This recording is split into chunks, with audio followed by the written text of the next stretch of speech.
Most people believe that danger is loud. We are biologically wired to scan our environments for overt signals.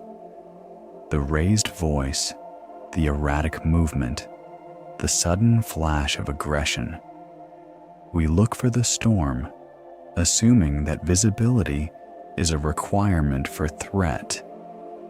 In reality, the most effective form of influence is indistinguishable from peace. It does not demand attention. It absorbs it. This is the clinical precision of a predator who knows that the loudest voice in the room is usually the one with the least to lose. Think of the individual who remains perfectly still while everyone else is unraveling. This behavior activates the amygdala more effectively than a direct confrontation ever could. It creates a vacuum of information that forces those around them to lean in, to over-explain, and eventually to surrender their own positions. This is not a lack of emotion. It is a weaponization of restraint. It works quietly, consistently, and often without being recognized until the environment has already been reshaped. You aren't being attacked. You are being observed. And in that observation, the power has already shifted. This behavior appears most often in environments where the stakes are invisible, yet absolute. It is the preferred tool in the high-pressure atmosphere of the corporate boardroom. The calculated tension of a legal negotiation, and, perhaps most dangerously, within the quiet architecture of our most intimate personal relationships. It is a strategy that thrives in the shadows of normal conversation. Most people encounter this behavior without ever realizing it. They feel a sudden, inexplicable urge to defend themselves, to over-explain their actions, or to fill the silence with concessions they never intended to make. They are reacting to a pressure they cannot see. They feel the weight of an attack, yet they cannot find the weapon. What makes this behavior so difficult to identify is not its intensity, but its ambiguity. Because there is no overt aggression, no shouting, no visible anger, the human brain struggles to categorize the interaction as a threat. Instead, the mind perceives a void. In the logic of dark psychology, a void is never empty. It is a trap designed to be filled by the victim's own anxiety. By remaining calm, the individual doesn't just observe the room, they force the room to reveal itself to them. To understand why this quiet control is so devastatingly effective, we must dismantle its mechanics. The first mechanism is what we can call strategic asymmetry, the weaponization of information. This mechanism relies on understanding what it is and why it works. In any human interaction, emotion is currency. When a person becomes angry, defensive, or anxious, they bleed data. They reveal their insecurities, their desires, and the exact locations of their psychological tripwires. The dangerous individual, however, remains a closed system. By holding on to their peace, they invite you to do the talking. They become a one-way mirror. It works because the human subconscious absolutely abhors a vacuum. When met with clinical silence, your mind panics. It attempts to fill the empty space with words, concessions, and apologies, voluntarily handing over all the leverage in the process. The second mechanism shifts how this behavior affects perception. When someone actively refuses to react to your emotional escalation, they do not just ignore you. They subtly rewrite the hierarchy of the room. In primate biology, the most erratic animal is almost never the apex predator. True dominance is entirely relaxed. By staying perfectly still while you are unraveling, they alter how you perceive yourself. You begin to feel irrational. You begin to feel unhinged. You start to doubt the validity of your own reality, simply because their lack of reaction implies that your response is disproportionate. They do not have to argue that you are wrong. They just let your own self-doubt do the heavy lifting for them. This brings us to the third mechanism, understanding why it repeats. Why does the manipulator return to this strategy again and again? Because human beings are highly adaptive learning machines. Once you experience the chilling, isolating effect of their manufactured calm, your nervous system catalogs that silence as a profound threat. The next time you engage with them, you will preemptively shrink yourself. You will lower your voice. You will self-censor, filtering your thoughts to avoid encountering that cold, impenetrable wall again. You begin to do the work of suppressing yourself, completely sparing them the effort. From a behavioral standpoint, this response is efficient. Pattern 1. The evaluative stare. Theory is comforting, but survival requires recognition. Let us examine what this mechanism looks like in the wild. The first pattern is the suspension of social mirroring. Under normal circumstances, human beings are biologically programmed to mirror each other. If you smile, I smile. If you nod, I nod. It is a subconscious negotiation of safety. The dangerous individual bypasses this entirely. They deploy what I call the evaluative stare. When you're speaking, perhaps passionately, perhaps defensively, they maintain eye contact, but they freeze their micro-expressions.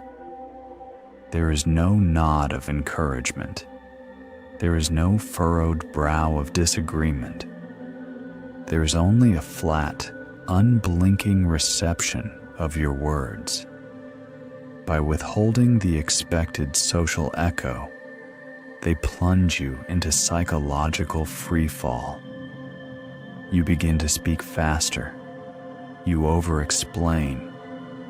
You scramble to find a combination of words that will force a reaction on their face. You are doing all the work, and they are simply gathering the data. Pattern 2. The calculated delay. How does a dynamic like this escalate when the aggressor refuses to raise their voice? It does not escalate in volume. It escalates in time. This brings us to the second pattern, the calculated delay. Once they have allowed you to exhaust yourself against their silence, they do not respond immediately. They let a full 3 or 4 seconds of dead air hang in the room. In normal conversation, a 4-second pause feels like a lifetime. It is agonizing. When they finally do speak, they drop the volume of their voice, specifically when the stakes are highest. They speak softly, slowly, deliberately. This is a brilliant piece of spatial manipulation. Because they are quiet, you must physically lean in to hear them. Because they are slow, you must tether your racing mind to their glacial pace. Without laying a finger on you, they have forced your body into a posture of submission and your nervous system into their preferred rhythm. Pattern 3, the rationalization trap. The most insidious part of this behavior is not how it is executed, but how the victim processes it afterward. Why do highly intelligent, capable people rationalize this psychological abuse? They do so because of a profound cognitive trap. We equate calmness with correctness. After the interaction, the victim replays the tape in their mind. They remember their own raised voice. They remember their own flushed face and frantic hand gestures. And they remember the other person, sitting there, perfectly composed. The victim internalizes the blame. They tell themselves, "I lost my temper. I was being too emotional." They were just trying to have a rational conversation. The manipulator's manufactured peace becomes the victim's undeniable proof of their own instability. The abuser never has to accuse you of being crazy. They simply set the stage and let you accuse yourself. The absence of an incident. If this strategy is so devastating, why do intelligent, capable people fail to recognize it while it is happening? The answer lies in how human beings define trauma.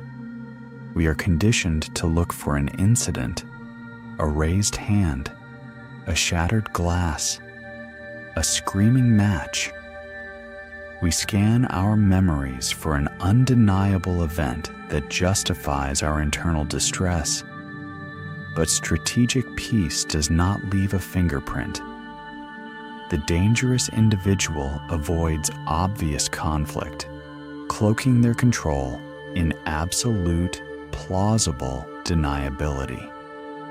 You cannot point to a weapon that leaves no visible mark.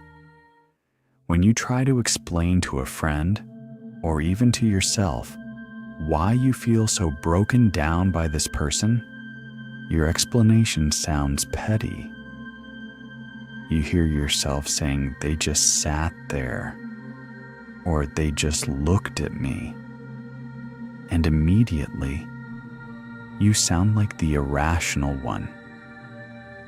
The boiling frog. This is the brilliance of the tactic. There is no clear incident. There is only a consistent, mounting emotional effect on the target. It is a psychological slow boil. Because there is no sudden spike in aggression, your brain's alarm system, the fight or flight response, is never fully triggered in a way that demands immediate escape. Instead, it is kept in a state of perpetual, low-grade activation. You begin to live in a state of ambient anxiety. You walk on eggshells, constantly calibrating your own behavior to avoid triggering that cold, devastating silence. You are managing their mood by suppressing your own personality. The invisible toll. People miss this behavior because they are looking for a fire, while the oxygen is quietly being sucked out of the room. You leave these interactions feeling drained, exhausted, and entirely unsure of what just happened. You cannot name the offense, yet you are completely certain that you lost.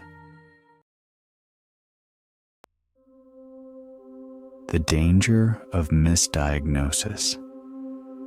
At this juncture, it is vital to establish a strict clinical boundary. In the study of dark psychology, misdiagnosis is just as dangerous as ignorance. If we begin to view every quiet room as a trap, we become paranoid, not empowered. We must not fall into the trap of weaponizing psychological terminology to label every reserved, stoic individual as a master manipulator. Not all silence is predatory. Not all calm behavior is a calculated attempt to dismantle your reality. There is a profound, structural difference between a person who possesses genuine emotional regulation and a person who deploys strategic peace as a tool of dominance. Intent versus inability. A truly grounded individual remains calm because their internal environment is inherently secure. They do not react to your emotional escalation because they do not feel threatened by it. Their silence is protective, designed to de-escalate the rising temperature of the room and offer you a safe harbor to regulate your own nervous system. When that interaction concludes, there is no lingering sense of submission. You do not feel drained or hollowed out. You feel grounded. The dangerous individual, conversely, uses silence not to protect the interaction, but to conquer it. Their calmness is not a reflection of internal peace. It is a tactical deployment. The distinction lies entirely in the invisible aftermath. With the emotionally intelligent person, the silence resolves the conflict. With the manipulator, the silence is the conflict. It leaves a heavy residue of doubt and exhaustion. The credibility anchor. This is precisely why context matters above all else. We cannot read a single, isolated pause as an act of psychological warfare. We must examine the broader, historical architecture of the relationship. Does their calmness consistently result in a subtle, unspoken shift in power? Does their silence always seem to end with you apologizing for a transgression you cannot clearly define? As profilers, we do not look at snapshots. We look at the entire film. We look for the underlying intent, masked by the outward behavior. Behavior should be evaluated by consistency, not isolated moments. It is the unbroken, repeating chain of these interactions that ultimately reveals the true nature of the person sitting across from you. The illusion of invincibility. When caught in the gravity of a strategic manipulator, their calm feels like an impenetrable fortress. It creates an illusion that they hold all the leverage simply because they refuse to show their hand. It is a natural human instinct in these moments to search for a counterattack. The immediate reaction is often a desire to outsmart the silence, to find a tactical way to win the unspoken argument. But attempting to outmaneuver this kind of calculated peace is like trying to strike water. The harder the struggle, the more exhaustion sets in, while the surface remains entirely unchanged. The death of the mystery. To reclaim that psychological real estate, the desire to win the interaction must be completely abandoned. The true power of manufactured peace does not lie in the manipulator's intelligence. It relies entirely on the target's confusion. The human mind is terrified of what it cannot categorize. As long as this silence is viewed as an unsolvable mystery, it will dictate the nervous system's response. But the moment it is labeled, the moment the evaluative stare or the calculated delay are recognized for what they actually are, the mystery dissolves. It ceases to be an overwhelming force and becomes merely a mechanic, a predictable, almost clinical sequence of cause and effect. The reframe. This dynamic is not dismantled with aggression, nor is it dismantled by confronting the individual and explaining their own tactics to them. There are no retaliatory tactics and no instructions to follow. It is dismantled through silent categorization. When the quiet pause is deployed instead of a panic response, the internal monologue simply notes the tactic. It is observed as a played card. The effectiveness of this behavior depends on remaining unnoticed. Once recognized, its influence diminishes. The new observer. When the scramble to fill the created void ceases, the architecture of that control collapses. The target is no longer the subject of an experiment. They transition into the role of the researcher. And in the realm of human behavior, the observer always holds the power. This stillness is no longer watched as a looming threat, but rather as a transparent, desperate mechanism. The invisible weight is lifted. The manipulator is no longer a phantom haunting the room. They are merely a person, sitting quietly, waiting for a reaction that is never going to arrive. The final diagnosis. True power is rarely broadcasted. The human environment is not dictated by those who shout the loudest, but by those who understand the architecture of silence. For a lifetime, the mind is conditioned to fear the noise. the overt aggression, the visible anger. Yet, the deepest cuts are made with the quietest blades. When the mechanics of this calculated piece are finally seen, the illusion of control evaporates entirely. The void no longer needs to be filled. The calculated pause no longer demands a surrender. The end of the game.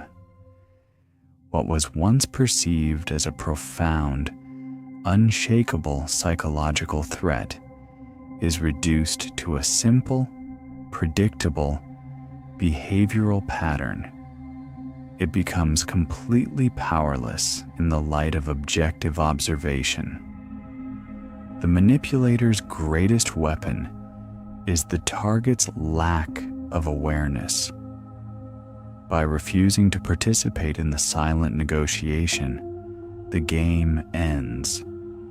The room returns to equilibrium. The silence is no longer a weapon. It is just empty air.